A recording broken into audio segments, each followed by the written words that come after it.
Let's talk about something that's literally on your plate every single day, but most of us never really see it. Food adulteration. It's this hidden issue that seriously affects our health, our wallets, and even the trust we have in the food we buy. So, yeah, we're going to take a much closer look. So let me just ask you something right off the bat. The food you eat every single day, do you think it's actually pure?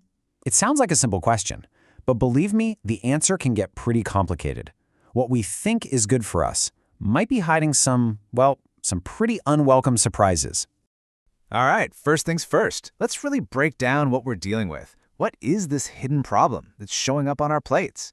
At its core, food adulteration is pretty simple. It's when someone intentionally adds something to our food that just doesn't belong there. And I'm not talking about an accident in a factory. No, this is a deliberate act of mixing in stuff that's unwanted, sometimes seriously harmful, or just cheaper. The key word here is deliberate. And there are a few common ways they do this. It can be kind of subtle, like mixing high-quality grains with a cheaper, lower-quality batch, or it can be totally shocking, like literally adding tiny stones or mud to a bag of rice just to make it heavier. And of course, there's the classic, like watering down milk. But whichever method they use, the goal is always the same. Which of course leads to the big question. Why? I mean, what is the motivation behind all this deception? And I'm sure this won't surprise you, it all comes down to money. The #1 reason for food adulteration is just to make more profit. It's a really shady business tactic designed to cheat the system and, at the end of the day, to cheat you. So here's how the scam works, and it's brutally simple. First, a seller adds something cheap, like stones to rice or water to milk, to bulk it up, to increase its weight or its volume.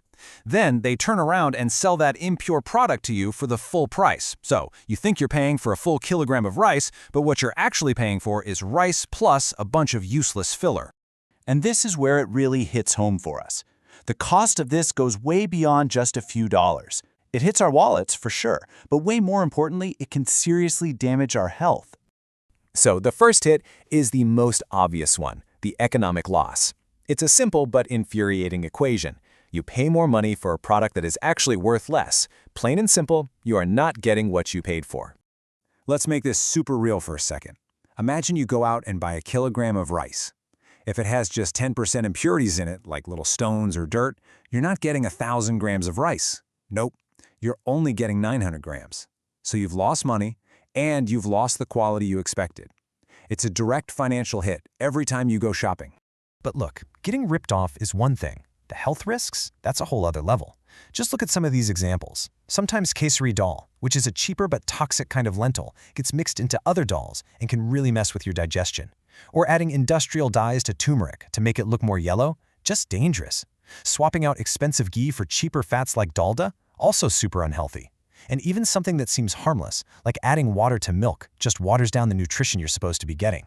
This isn't just a scam, it's a real health hazard. Okay, so we've looked at the problem, and we've seen how bad it can be.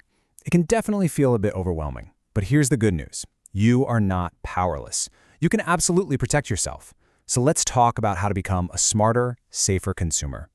Really, it comes down to 4 pretty simple steps you can take. First, whenever you can, buy foods that are sealed and packed. It's just a lot harder for anyone to tamper with them. Second, get in the habit of actually looking for official quality marks or certification labels on the packaging. Third, try to buy from shops you trust. Reputable stores have a brand to protect, they have more to lose if they get caught. And finally, and this kind of ties back to the first point, just try to avoid loose food items when there's a good packaged option available. At the end of the day, it all comes down to this simple but really powerful idea. Just being aware of the risks and taking a few small precautions is your best defense. It's about being an active participant in your own health. So stay alert and you'll stay healthy.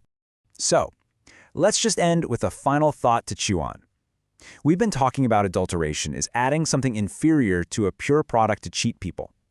If we take that idea and apply it beyond just our food, where else in our lives might we find things being adulterated?